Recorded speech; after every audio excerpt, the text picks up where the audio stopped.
Non, moi, je voulais juste passer un message.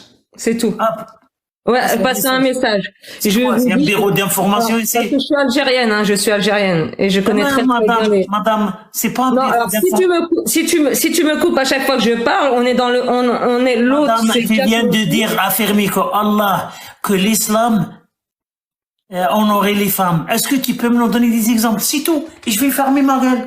Je suis désolé, vas-y, madame. Mais bien entendu que quand est-ce en France, on a donné le droit à l'héritage à la femme. Hein, dis-moi. L'islam, il y a 1400 ans, plus de 1400 ans, d'accord? Le Coran, par la grâce d'Allah, il a donné l'héritage à la femme. Alors que la femme, elle était... Alors, je vais vous expliquer quelque chose. Il faut déjà, pour connaître le Coran et l'islam, pour voir la vérité de l'islam, ça c'est suivant le contexte historique. Et dans le contexte historique de l'islam, il faut savoir même le contexte mondial de l'époque. L'islam est venu dans une terre... Madame, Attendez. Parce que la dernière fois, vous avez parlé d'Omar Ben Khattab. Vous avez parlé de sa barbe. Et vous avez parlé de comme quoi qu'il a pleuré sur sa barbe. Il faut savoir dans quel contexte déjà il n'était pas musulman. C'était un athée. Qui? C'était un idolâtre. C'est qui? Omar Ben Khattab, le compagnon du prophète sallallahu alayhi wa sallam. Avant l'islam, il a enterré sa fille vivante. Parce que à l'époque, c'était une coutume. Donne-moi cette preuve-là. De quoi? Quelle preuve? Mais Ça, c'est un hadith daïf, madame. Vas-y. Mais non, mais ça va. Mais non, mais pas du tout. Tu parles de quoi que c'est un hadith daïf? C'est riwaya daïfa. Vas-y, donne-moi le preuve. Tu parles avec oui, nous. on a parlé la dernière fois de la barbe. Est-ce qu'on parle tous les deux ensemble? Madame, ça, c'est un riwaya daïfa. Non, il n'y a pas de daïf. Il n'y a pas de daïf sur le contexte. Vas-y, donne-moi la preuve. Vas-y, donne-moi. Alors, écoute, à l'époque du prophète sallallahu alayhi wa sallam, avant qu'il ait eu la première révélation. Madame, bon, je te ferme le mic maintenant. Non. Comme ça, parce que vous êtes pas. Non, je te ferme le mic parce que c'est comme ça comment. Vas-y, tu viens d'affirmer que Omar ibn Khattab, il était un athée, et il a tué sa fille. Il était un athée idolâtre, oui. Un athée idolâtre. Oui, madame, donne-moi la preuve où t'as trouvé ça, parce que moi je sais. Un athée idolâtre. Ouais. Je sais pas c'est quoi athée idolâtre. C'est un oxymore. C'est un oxymore. Il n'était pas dans l'islam, il s'est converti à l'islam. Madame. Bon, tu me laisses terminer. Tu voulais des preuves pour savoir pour les femmes. Comment. Non, je veux pas des preuves. Tu viens d'affirmer qu'Omar ibn Khattab, avant l'islam, il a tué sa fille. Oui. S'il te plaît, donne-moi la preuve, c'est toi. Omar ibn Khattab, il a enterré sa fille vivante. Vas-y, donne-moi. Moi, je sais que Mehob, je vais venir à son secours. Je suis désolé, Mehob, mais je vais venir à son secours, là, pour le coup. C'est moi qui ai parlé de ça la dernière fois. C'est ça, c'est pas Amir. Ah oui, je me souviens très bien, Jack. Oui, et j'en ai parlé, non pas d'ailleurs, comme... tu disais quoi?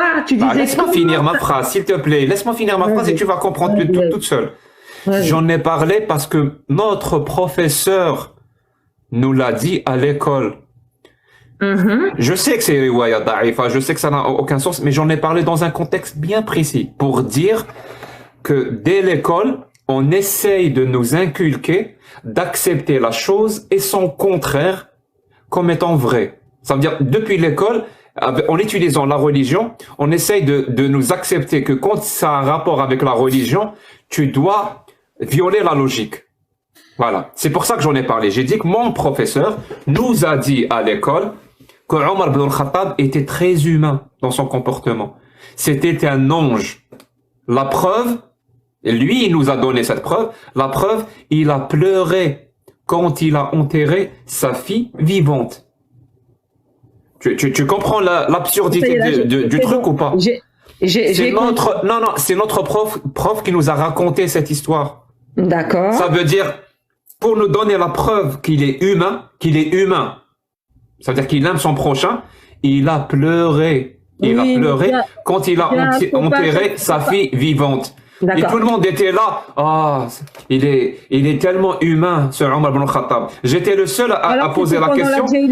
C'était pendant la Jahiliya. Ah, putain de merde. Mais هو مازالش طلعنا عباد هكذا. ما يسمعوا ما يهضروا ما يديروا والو. C'est pas possible. Vas-y, je te laisse parler, vas-y. Je t'explique le contexte, mais tu veux pas écouter. Voilà. Bah moi, tout à l'heure, vous m'avez coupé, hein. Bon. J'ai pas pu parler normalement. Je t'explique le contexte. Voilà, je l'ai. Maintenant, c'est bon, je me suis remémoré le contexte. Non, j'ai pas fini. T'as rien entendu. Je t'écoute. Je te dis, arrête de me dire je t'écoute. Et écoute. Merci. Donc, je te disais, c'est ça le truc le plus bizarre, c'est que on apprend à des enfants que être humain, c'est de pleurer quand tu enterres ta fille vivante. C'est notre professeur qui nous a dit cette histoire. Tout le monde sait elle tient pas la route et que, comme a dit Mihobri Waya Ta'ifa, mais c'est pas le plus important. C'est comment on peut raconter ce genre de truc à des enfants. J'étais le seul, littéralement, à poser la question, comment on peut être... C'est ton professeur. Si lui, il a fait une erreur en parlant de ce sujet-là de cette manière-là, ça reste... Ouais, bien sûr. Continue, je t'écoute, hein, continue. Ouais, c'est très intéressant ce que tu dis. Je disais donc, comment on peut raconter ce genre d'histoire à des enfants? Pourquoi? Parce que justement, on leur apprend, vraiment, c'est ça l'endoctrinement, depuis la tendre enfance, comment faire exception de la rationalité et de la logique quand il s'agit de la religion. C'est pour ça qu'il y a, je vous assure, comme tout à l'heure, la personne disait, moi, je suis pour qu'un homme épouse 10 femmes. Ah, très bien. Allah, il dit 4. Oui. Toi, tu es pour 10. Oui. Allah, il dit 4. Qui a raison? Bah, c'est Allah qui a raison. Mais tu continues à penser qu'un homme a le droit d'épouser 10. Oui, bien sûr. C'est ça. La logique va te dire, on peut pas accepter la chose et quelque chose qui la contredit comme étant vrai tous les deux en même temps.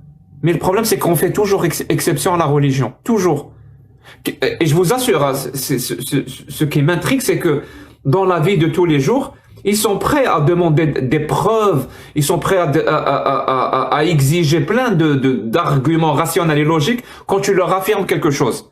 Mais dès qu'il s'agit de la religion, paf, toute cette exigence, elle disparaît. C'est Allah qui le dit, c'est vrai. C'est le prophète qui l'a ordonné, il faut le faire. Il y a plus cette exigence. Et justement, elle vient d'où? Cette disparition, elle vient de l'endoctrinement. Depuis la tendre enfance, en utilisant des outils pour faire peur. À ce niveau-là, ce n'est plus des outils pour faire peur, mais c'est des outils pour terroriser. On terrorise les enfants. Comment tu appelles toi quand tu racontes le tourment de la tombe à des enfants? Et en plus, il y a des images qui nous parviennent des écoles en Algérie. Je sais pas si c'est toutes les écoles, mais si on a une, c'est déjà une de trop. Où ils font, c'est-à-dire on prend des gamins, on fait des reconstitutions comment appeler Ghasl el-Mayyit? J'ai oublié comment on l'appelle en français. Laver le mort, voilà. Voilà, comment laver le mort. Comment on lave des morts et comment on l'enterre. On fait ça à des enfants. Comment laver nos morts, on apprend ça à l'école. C'est-à-dire, toi, tu envoies ton fils ou ta fille, ton petit-fils ou ta petite-fille à l'école pour qu'il apprenne des choses, je sais pas, les mathématiques, l'histoire, la géographie, le français, l'arabe, pour qu'il apprenne. Et là, tu as des profs qui les prennent, tu as même des directeurs d'école qui les prennent et ils leur apprennent comment enterrer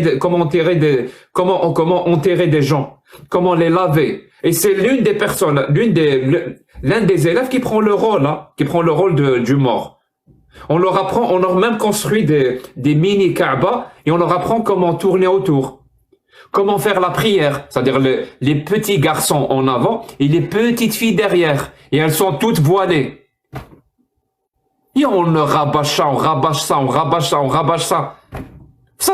Vous pensez que ces islamistes-là, ils n'ont pas compris que la clé, ça passe par l'école. Bien sûr, ils sont pas débiles. Ils ont déjà compris ça, que ça passe par l'école. C'est pour ça qu'ils attaquent ils attaquent l'école. Et je vous assure, hein, c'est un schéma qui se reproduit partout. L'école, on va toujours l'attaquer parce que ça passe par l'école. Mais moi, je vais vous le dire, je vais vous donner mon sentiment maintenant. Voilà, là, c'est une analyse factuelle. Là, je vais vous donner mon analyse à moi, personnelle, avec mon sentiment. Moi, j'adore ça, ça me dérange pas. Voilà, je vous le dis direct, hein, ça me dérange pas. Ça me dérange pas qu'on raconte à des enfants cette façon, qu'on leur raconte l'histoire de cette façon. Vous savez pourquoi? Parce que ces enfants-là vont devenir des adultes.